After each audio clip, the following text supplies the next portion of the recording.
પંચાયત ગટર line chamber block થઈ જતા તળાવ જેવી સ્થિતિનું નિર્માણ થયું છે. પંચાયત દ્વારા પાણીનો નિકાલ કરવામાં આવે એવી સ્થાનિકોએ માંગ કરી હતી.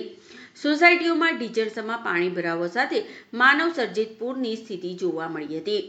અંકલેશ્વર તાલુકાના ગડખોલ ગામના મીઠા ફેક્ટરી વિસ્તારમાં આવેલ નીલકંઠ રેસિડેન્સી અને કૃષ્ણા રેસિડેન્સી સહિત આજુબાજુની સોસાયટીઓમાં આજ રોજ સવારે પડેલા વરસાદમાં જ પાણી નિકાલ અટકતા વરસાદી પાણીના પૂર જેવી સ્થિતિ ઉદ્ભવી હતી.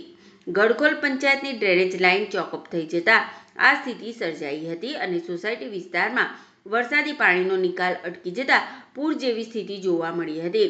માર્ગો પર ઢીચણસમાં પાણી સાથે લોકોના ઘરના ઓટલા સુધી પાણીનો ભરાવો જોવા મળ્યો હતો. લોકોને બહાર નીકળવું પણ એક તબક્કે મુશ્કેલ બન્યું હતું, જેને લઈને સ્થાનિક રહીશો દ્વારા પંચાયત દ્વારા પાણી નિકાલ કરવાની માંગ કરી સમસ્યાનું નિરાકરણ કરવા માંગ કરી હતી.